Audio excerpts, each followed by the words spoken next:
इस वीडियो में हम ये जानेंगे कि अगर आप सेंट्रल बैंक ऑफ इंडिया में एक नया अकाउंट ओपन कराना चाहते हैं तो उसका फॉर्म फिलअप किस तरह से किया जाता है। लेकिन उससे पहले एक छोटी सी रिक्वेस्ट है कि अगर आपको हमारी वीडियो पसंद है तो बस लाइक सब्सक्राइब एंड शेयर करना ना भूलें। चलना इस वीडियो में हम जानेंगे। तो सबसे पहले इस तरह का फॉर्म मिलेगा जिसे आपको फिल करना पड़ेगा। इसमें देखिए लिखा हुआ account opening form for resident individual part first customer information sheet. अब देखिए अगर आप जॉइंट अकाउंट ओपन करवाते हैं तो आपको इसका जो फ्रंट पार्ट लिखा पार्ट फर्स्ट लिखा हुआ है, जो देखिए किस तरह का इंटरफेस है वो आपको फिल करना पड़ेगा। पार्ट फर्स्ट आपको फिल करना है, जो कि देखिए आपका कितना पार्ट होगा जो आपको फर्स्ट करना है। आगे का आपको दिख रहा होगा और ये देखिए पीछे का जो इस आपको दिख रहा है जो फॉर्म फिलअप के लिए दिया गया। और उसके बाद देखिए थर्ड इतना जो आपको फॉर्म फिलअप करना पड़ेगा 3 पेज का, ये होगा आपका पार्ट फर्स्ट। ठीक है, लेकिन आप जॉइंट अकाउंट ओपन करवा रहे हैं इसलिए क्या करना है, आपको बैंक में जाना है और आपको कहना है कि आप जॉइंट अकाउंट ओपन करवा रहे हैं। तो इसके लिए आपको एक फॉर्म और दे दिया जाएगा जो कि सेम इसी तरह से ही रहेगा, जो कि पार्ट फर्स्ट फॉर्म जो आपने देखा इसी तरह से रहने वाला है। और यहाँ पे देखिए आपको पार्ट सेकंड दिखाई देगा। ठीक है, अब क्या है, अगर जॉइंट अकाउंट आप ओपन करवा रहे हैं तो देखिए जो जॉइंट अकाउंट ओपन कराएंगे इसमें 2 फॉर्म मिलेंगे। जो पार्ट फर्स्ट है वो तो 2 बार भरना है, लेकिन जो पार्ट सेकंड है वो इसी के अंदर ही फिल हो जाएगा। इसके लिए आपको कोई सा दूसरा फॉर्म लेने की ज़रूरत नहीं पड़ेगी। ये देखिए जो पार्ट फर्स्ट लिखा है वो आपको फिल करना है और सेम ऐसी फॉर्म आपको बैंक से एक और दे दिया जाएगा जो कि आपको फिल करना पड़ेगा। अब स्टार्ट करते हैं। जिस भी तारीख को आप अपना फॉर्म सबमिट कराने वाले उस तारीख यहाँ पे डेट आ जाएगी। उसके बाद आपको एप्लीकेशन टाइप न्यू पे टिक कर देना है। उसके बाद आपको नेक्स्ट कॉलम दिखाई देगा जिसके अंदर लिखा होगा अकाउंट टाइप का, आपको यहाँ पे नॉर्मल पे टिक कर देना है। उसके बाद देखिए पर यहाँ पे पर्सनल डिटेल का ऑप्शन आपको दिखाई देगा। इसके अंदर जहाँ पे भी ध्यान से सुनिएगा, जहाँ पे भी आपको स्टार दिखाई देगा तो इसका मतलब होता है कि वो चीज़ आपको कंपलसरी फिल करनी पड़ेगी इस फॉर्म में। तो देखिए यहाँ पे स्टार दिखाई दे रहा है तो मतलब ये चीज़ आपको कंपलसरी फिल करनी है इन कॉलम के अंदर। तो देखिए जो फर्स्ट है यहाँ पे नेम का कॉलम दिया गया है, तो आप क्या करेंगे, जिस भी व्यक्ति के नाम पे अकाउंट ओपन करवा रहे हैं जॉइंट, तो पहला फर्स्ट पार्ट इसी तरह से सेकंड भरना है। तो यहाँ पे पहला नाम लिख दिया। उसके बाद देखिए अगर मिडल नेम है तो लिख दीजिए, थोड़ा जूम कर लेते ताकि क्लियर दिखाई दे। अब देखिए मिडल नेम है तो लिख दीजिए, नहीं तो छोड़ दीजिए। उसके बाद डेट ऑफ बर्थ लिखा हुआ है, जो भी आपकी डेट ऑफ बर्थ है उसे लिखिए। पहले यहाँ पे डेट आ जाएगी, फिर मंथ आएगा, फिर यहाँ पे ईयर आ जाएगा। उसके बाद देखिए आपका जेंडर पूछा गया है, आपका जेंडर क्या है, फीमेल है या फिर मेल। देखिए ये राम के नाम से फॉर्म फिलअप किया जा रहा है, ये मेल है तो इसलिए मैंने मेल पे टिक कर दिया। उसके बाद देखिए इसके बाद ये पूछा गया आप शादीशुदा हैं या नहीं। अगर शादीशुदा है तो मैरिड पे कीजिए, नहीं है तो अनमैरिड पे, अगर सिंगल है तो सिंगल पे। आप इसे अपने अकॉर्डिंग देख लेना, इसमें और भी ऑप्शन दे रखे। इसके बाद देखिए यहाँ पे नेम ऑफ लिखा होगा। अगर आप नेम ऑफ फादर पे टिक करते हैं तो आपको यहाँ पे अपने फादर का नाम लिखना पड़ेगा। उसके बाद देखिए नंबर ऑफ़ डिपेंडेंट्स लिखा हुआ है, मतलब आपके फैमिली में कितने लोग आप पे डिपेंड हैं वो भी आपको यहाँ पे मेंशन करना पड़ेगा। जैसे कि मैंने यहाँ पे 5 ही लिख रखा है। उसके बाद देखिए लिटरेचर का और नेक्स्ट कॉलम दिखाई देगा। अगर लिटरेचर है तो यस कर दिए, नहीं है तो इस पर नो कर दीजिए। इसे आप अपने अकॉर्डिंग कर लेना। लिटरेचर्स पे इसे मैंने फिल अपने अकॉर्डिंग करना, मैंने ऐसे कर दिया। उसके बाद देखिए यहाँ पे दिखाई देगा नेम ऑफ गार्जियन। इसका मतलब इधर तब फिल कर रहा था जब जिसके नाम पे अकाउंट फिल किया जा रहा है वो 18 से कम होते हैं, लेकिन हम तो 18 साल से ऊपर के लिए फॉर्म फिलअप कर रहे हैं तो इसलिए इसको फिल करने की कोई ज़रूरत नहीं, सिर्फ ब्लैंक छोड़ दीजिए। उसके बाद यहाँ पे नेशनलिटी का कॉलम दिखाई देगा, यहाँ पे आपको इन इंडियन पे टिक कर देना है। उसके बाद देखिए ऑक्यूपेशन टाइप सर्विस दिखाई देगा। इसके अंदर देखा सर्विस ये कि आप कौन सी जॉब करते हैं, जैसे कि स्टेट गवर्नमेंट के करते हैं या सेंट्रल गवर्नमेंट की जॉब करते हैं या फिर किसी भी सेक्टर में काम करते हैं, उसे आपको टिक कर देना है। जैसे मैंने प्राइवेट सेक्टर पे टिक कर रखा है और सिटीजनशिप मैंने इंडिया की लिख रखा है, तो आप इसे अपने अकॉर्डिंग कर लें, लेकिन इंडिया ही लिखना है आपको। उसके बाद देखिए यहाँ पे जो भी आपका काम हो आप इसे अपने अकॉर्डिंग टिक कर लेना, जैसे कि मैंने प्राइवेट सेक्टर पे कर रखा है। आप देख लेना आप कौन सा काम करते हैं, आप उसके अकॉर्डिंग इसमें टिक कर लेना। अब उसके बाद देखिए आपको क्या फिल करना है। इसके बाद आपको यहाँ पे दिखाई देगा एनुअल इनकम का, आप एक साल में कितना अर्न करते हैं आपको यहाँ पे फिल कर देना है, जैसे कि मैंने यहाँ पे फिल कर रखा है। उसके बाद देखिए नेक्स्ट जो कॉलम है इसके अंदर ये पूछा गया कि आपका धर्म कौन सा है। तो देखिए यहाँ पे बहुत सारे कॉलम है, हिंदू, मुस्लिम, क्रिश्चियन, सिख और कोई दूसरा धर्म भी है तो आप यहाँ पे मेंशन कर सकते हैं। जैसे मैं हिंदू हूँ, मतलब राम के नाम पे किया गया तो मैंने यहाँ पे हिंदू पे कर दिया। यहाँ पे कैटेगरी पूछी गई, किस कैटेगरी जनरल से हैं, OBC से हैं, SC हैं, ST है, जो भी आपकी कैटेगरी आप उस पर टिक कर लेना। यहाँ पर मैंने जनरल पर टिक कर रखा है। उसके बाद देखिए यहाँ पे पर्सनल विद डिसेबिलिटी लिखा हुआ है, मतलब अगर शारीरिक रूप से अपंग है तो यस कीजिए, नहीं है तो नो कर लीजिए। यहाँ पे मैंने नो पे टिक कर रखा है, इसे आप अपने अकॉर्डिंग कर लेना। उसके बाद देखिए जो नेक्स्ट है, इसके अंदर आपसे पूछा गया है आपकी एजुकेशन क्वालिफ़िकेशन कितनी है, मतलब कितने पढ़े लिखे हैं। इसके अंदर आपको ये मेंशन करना पड़ेगा। जैसे कि देखिए यहाँ पे बहुत सारे जो कॉलम के ऑप्शन दिखाई दे रहे हैं, आप जितने भी एजुकेट हैं आप इसमें अपने अकॉर्डिंग टिक कर लेना। जैसे कि देखिए अगर 9th क्लास है या उससे नीचे इसमें भी दे रखा है, अगर 10वीं पास है तो भी कर सकते हैं, ग्रेजुएट है तो इस पर भी टिक कर सकते हैं, पोस्ट ग्रेजुएट है तो इस पर भी कर सकते हैं। तो देखिए जैसे कि मैंने ग्रेजुएट पे टिक कर रखा क्योंकि मैं ग्रेजुएट कर रखी हूँ, तो इस पर टिक कर दिया। मतलब जिस फॉर्म फिलअप जिस अकॉर्डिंग किया जा रहा है, आप जो भी आपकी क्वालिफिकेशन आप टिक कर लेना। उसके बाद अब नेक्स्ट पेज पे चलते हैं, उसे कैसे फिल करना है। आप देखिए इसके अंदर जो आपको ये कॉलम दिखाई देगा, please tick the application box, यहाँ पे देखिए स्टार भी दिखा बना हुआ है, तो आपको ये टिक करना पड़ेगा। अब यहाँ पे क्या करना है, आपको नॉन पे टिक कर देना जैसे कि मैंने कर रखा है। उसके बाद देखिए आपको क्या करना है, इसके बाद क्या करना, जो आपको नेक्स्ट कॉलम यहाँ पे दिखाई देगा, इस लाइन का मतलब ये कि अगर आप दूसरी कंट्री में किसी भी तरह का टैक्स पे करते तो यस कर नो करना है, मतलब बताना है। कर नहीं करते हैं तो यस कीजिए, अगर आप करते हैं तो वो नो कर सकते हैं। क्योंकि हम किसी भी बाहर नहीं करते हैं टैक्स, तो आपको नो पे कर यस पे कर देना है। उसके बाद देखिए अब आपको करना क्या है, यहाँ पे आपको पैन नंबर दिखाई देगा, आपको क्या करना है अपना पैन नंबर यहाँ पे लिख देना। अगर नहीं है तो आपको फॉर्म 60 फिल करना पड़ेगा। इसके बाद देखिए अब यहाँ पे लिखा हुआ है कॉन्टैक्ट डिटेल्स कि आपको अपना क्या करना है, फ़ोन नंबर यहाँ पे फिल कर देना। जो फ़ोन नंबर आपका काम करता हो वो आपको क्या करना है यहाँ पे फिल कर देना, जो भी आपका फ़ोन नंबर हो। उसके बाद देखिए यहाँ पे नेक्स्ट कॉलम दिखाई देगा, यहाँ पे ईमेल आईडी लिखा हुआ है। अगर आपके पास ईमेल आईडी है तो लिख दीजिए, नहीं है तो आप इसे ब्लैंक भी छोड़ सकते हैं। उसके बाद देखिए करना क्या है, यहाँ पे प्रूफ ऑफ आइडेंटिटी एड्रेस लिखा हुआ है कि आप अपनी आइडेंटिटी प्रूफ के लिए क्या देने वाले हैं, एड्रेस और आपकी पहचान के लिए। तो देखिए प्रूफ हम देने वाले हैं, आपके पास ऑप्शन है पासपोर्ट का दे रखा है, वोटर आईडी कार्ड का दे रखा है, ड्राइविंग लाइसेंस का भी दे रखा है। और देखिए नेक्स्ट आपका है जो सबसे इंपॉर्टेंट, जो सबके पास होता है ऑलमोस्ट, वो है आपका आधार कार्ड। अगर आपके पास आधार कार्ड है तो आप वो भी प्रूफ के लिए अटैच कर सकते हैं अपनी आइडेंटिटी और एड्रेस प्रूफ के लिए। अगर KYC ई-KYC तो वो भी आप सबमिट कर सकते हैं। देखिए बहुत सारे कॉलम है, लेकिन देखिए आधार कार्ड तो आई थिंक सबके पास होता है, तो आप आधार कार्ड पे टिक कर दीजिए क्योंकि आधार कार्ड अगर आप देना चाहते हैं, बाकी आपकी मर्जी, आप जो भी देना चाहें। अगर आपको करना क्या है, डॉक्यूमेंट्स नंबर, अगर आप आधार कार्ड दे रहे तो आपको यहाँ पे अपने आधार कार्ड का नंबर देना है, या फिर आप कोई सा भी प्रूफ देते हैं पासपोर्ट या फिर वोटर आईडी कार्ड, तो आपको यहाँ पे उसका नंबर लिख देना है। उसके बाद देखिए इशू बाय लिखा हुआ है, कौन सी अथॉरिटी के द्वारा अप्लाई किए जाते हैं आपको बताना पड़ेगा। उसके बाद देखिए इशू डेट, अब देखिए आधार कार्ड अगर आप लिखते हैं तो इसकी इशू डेट होती है, किस तारीख को ये निर्धारित किया गया था, उस तारीख यहाँ पे डेट आ जाएगी। उसके बाद देखिए यहाँ पे एक्सपायर डेट लिखी थी कि आधार कार्ड की कोई भी एक्सपायर डेट नहीं होती, तो आपको फिल करने की ज़रूरत नहीं है, आप इसे ब्लैंक छोड़ दीजिए। उसके बाद देखिए नेक्स्ट आपका आता है एड्रेस डिटेल का। अब आपको बताना है कि आपका पूरा पता या पूरा आपका एड्रेस क्या है।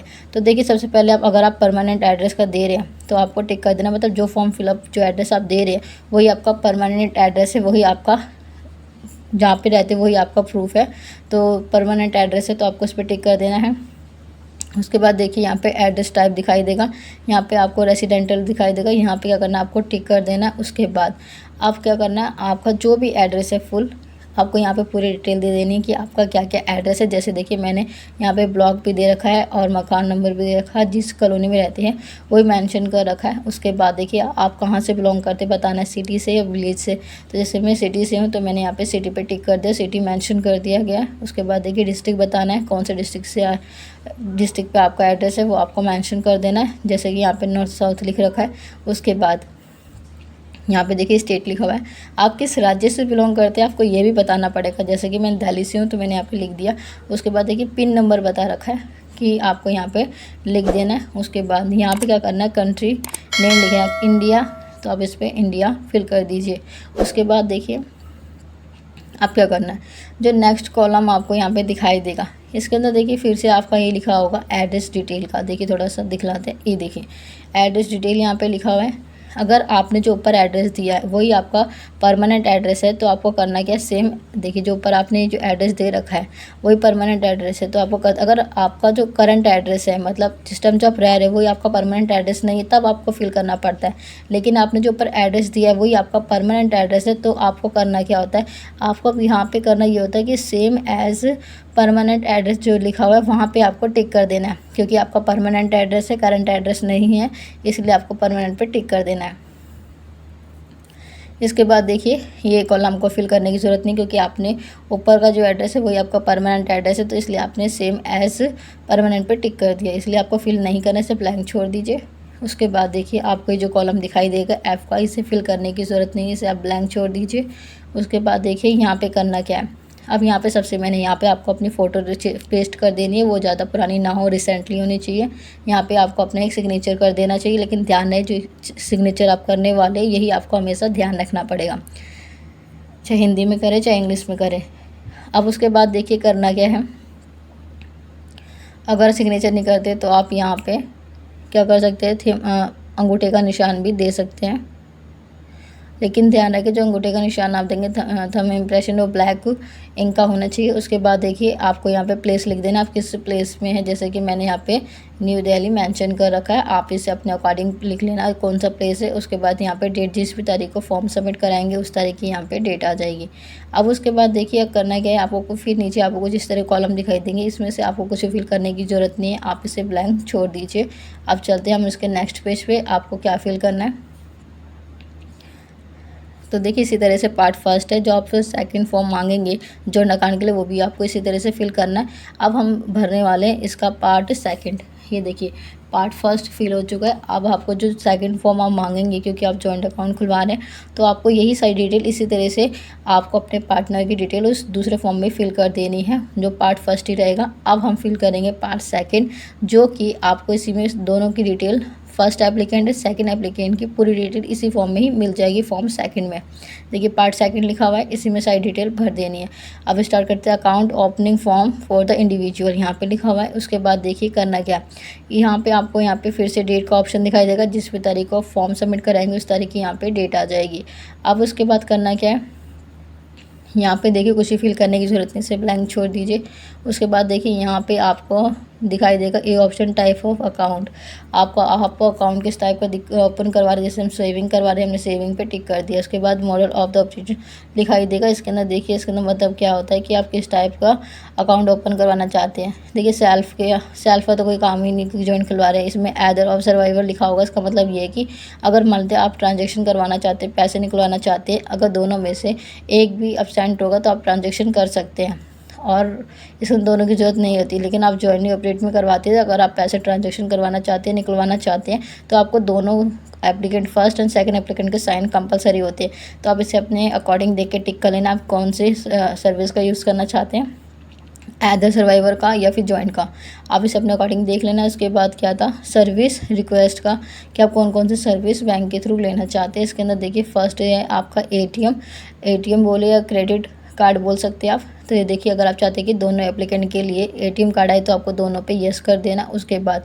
यहाँ पे कहते हैं कि फर्स्ट भी चाहते हैं तो आपको क्या कर देना, अब जो आपका एटीएम कार्ड बनकर आएगा आप चाहते हैं कि उस पर कौन सा नाम आपको मेंशन करना पड़ेगा, फर्स्ट में भी सेकंड में भी। जैसे मान लीजिए एग्जांपल के लिए मैंने फर्स्ट के लिए बता रखा है राम, अगर आप सेकंड में चाहते तो वो भी लिख दीजिए। उसके बाद यहाँ पे आएगा कार्ड टाइप का, ये देखिए साफ साफ को दिखाई दे रहा होगा, यहाँ पे कार्ड टाइप का आपको ऑप्शन दिखाई देगा।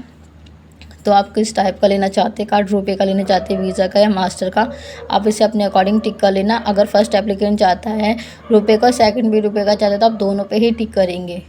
अब उसके बाद देखिए जो सबसे इम्पॉर्टेंट बात यह है कि अगर आप चेक बुक भी अप्लाई कराना चाहते हैं तो ध्यान रखें कि चेक बुक फर्स्ट एप्लीकेंट और सेकंड एप्लीकेंट में से सिर्फ एक ही को मिलेगी, दोनों को चेक बुक नहीं अप्लाई होगी, इस बात का ध्यान रखें। तो इसे फिल कर लेना, अगर आप चाहते तो यस कर लेना। और उसके बाद इंटरनेट बैंकिंग अगर चाहते हैं तो यस कर दीजिए, अगर नहीं चाहते हैं नो कर सकते। फर्स्ट और सेकंड दोनों के लिए ये सुविधा है कि उसके बाद एसएमएस अलर्ट तो आप ज़रूर करें, जो कि ट्रांजेक्शन करेंगे तुरंत आ जाएगा। अगर फ़ोन बैंकिंग चाहिए तो यस, नहीं चाहिए तो नो। और मोबाइल बैंकिंग चाहिए तो यस कर दीजिए, नहीं चाहिए तो नो कर दीजिए। देखिए पासबुक रिक्वेस्ट का अगर कॉलम आपके पास है तो पक्का टिक कर दीजिए, अदरवाइज़ आपको पासबुक नहीं मिलेगी, इसलिए इसे टिक करना ना भूलें। उसके बाद देखिए अब आपको करना क्या है, यहाँ पे आपको जितने भी कॉलम दिखाई दे रहे हैं इसमें से आपको कुछ भी फिल करने की ज़रूरत नहीं है। आप इसे ऐसे ही ब्लैंक छोड़ दीजिए, क्योंकि आप सेविंग अकाउंट खुलवा रहे हैं तो ये भी आपको फिल करने की कोई ज़रूरत नहीं है। अब उसके बाद देखिए आपको करना क्या है, इसके बाद जो कॉलम आपको दिखाई दे रहे हैं इसे ब्लैंक छोड़िए। अब हम चलते हैं नेक्स्ट पेज पे जो आपको फिल करने की ज़रूरत है। आप देखिए जो सबसे मेन है वो आपका ये कॉलम होने वाला है, जो कि आपको ज़रूर फिल कर देना चाहिए, जो कि आपकी डिटेल आएगी। अब देखिए इसके अंदर करना क्या होता है, इसका नाम है फॉर्म DA फर्स्ट। इसका मतलब ये होता है कि आप अपने नॉमिनी किसे बनाना चाहते हैं। मान लीजिए किसी भी तरीके की दुर्घटना घटती है, आपकी डेथ हो जाती है, मृत्यु हो जाती है, तो आपका जो भी अमाउंट है आपके नॉमिनी को दे दिया जाता है।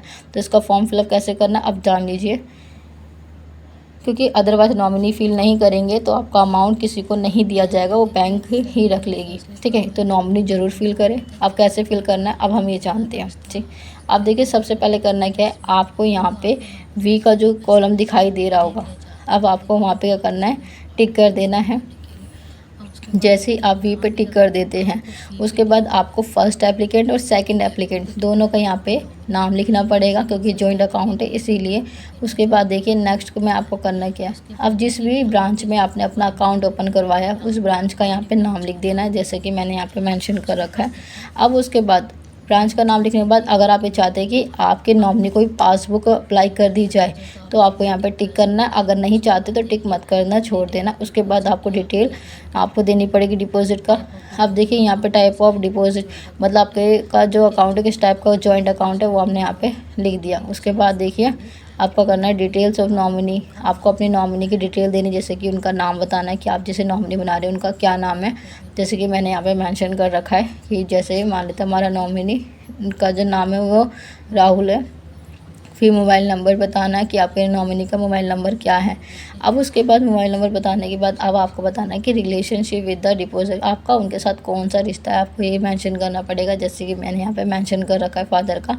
फिर आपको उनकी यहाँ पे एज मेंशन करनी कि उनकी एज कितनी है। मेंशन करने के बाद अगर उनका अकाउंट है तो उनका अकाउंट नंबर क्या है आपको ये भी मेंशन करना पड़ेगा। अकाउंट नंबर लिखने के बाद आप देखिए अब आपको कुछ इस तरह के कॉलम और दिखाई देंगे। अब देखिए इसके अंदर फिल क्या करना है। अब ये है कि ये जो कॉलम आपको दे रखा है इसके अंदर तब फिल किया जाता है। ये देखिए जो आपको कॉलम दिखाई दे रहे हैं, ये देखिए ये पार्ट तब भरते हैं जब आपका नॉमिनी 18 साल से कम होता है। अगर आपका 18 साल से नॉमिनी कम होता है तब आपको यहाँ पे डिटेल्स फिल करनी होती है और यहाँ पे पूरी डेट ऑफ बर्थ फिल करनी होती है। लेकिन ध्यान दें कि नॉमिनी 18 साल से कम हो तब, उसके बाद अगर कम होता है तो तब नहीं फिल करें। उसके बाद देखिए अब आपको करना है क्या, प्लेस लिखा होगा, प्लेस में आपको प्लेस फिल कर देना जिस भी जगह से, और डेट फिल कर देनी। यहाँ पे आपको first applicant and second applicant दोनों के ही सिग्नेचर रिक्वायर्ड रहेंगे, दोनों को ही सिग्नेचर करने पड़ेंगे। उसके बाद देखिए नीचे दिखाई साफ साफ लिखा हुआ है ऑफिस के द्वारा फिल किया जाएगा, इसे आपको फिल नहीं करना है, इसे आप ब्लैंक छोड़ दीजिए। अब उसके बाद करना क्या है, आपको देखिए कुछ टर्म एंड कंडीशंस से लिखी हुई हैं, अगर आप चाहे तो पढ़ना पढ़ सकते हैं, अगर नहीं चाहते तो मत पढ़िए। उसके बाद देखिए यहाँ पे कुछ आपको कॉलम दिखाई देंगे, इसके अंदर भी आपको कुछ भी फिल करने की ज़रूरत नहीं है, आप इसे ऐसे ही छोड़ सकते हैं। अब नेक्स्ट उसके बाद फिर से वही टर्म एंड कंडीशंस, पढ़ना है तो पढ़िए, नहीं पढ़ना तो मत पढ़िए। तो इस तरह से जो आपका फॉर्म फिलअप है वो तो पूरा हो जाता है। अगर आपको हमारी वीडियो पसंद आई तो please like, subscribe and share करना ना भूलें। Thank you for watching my video.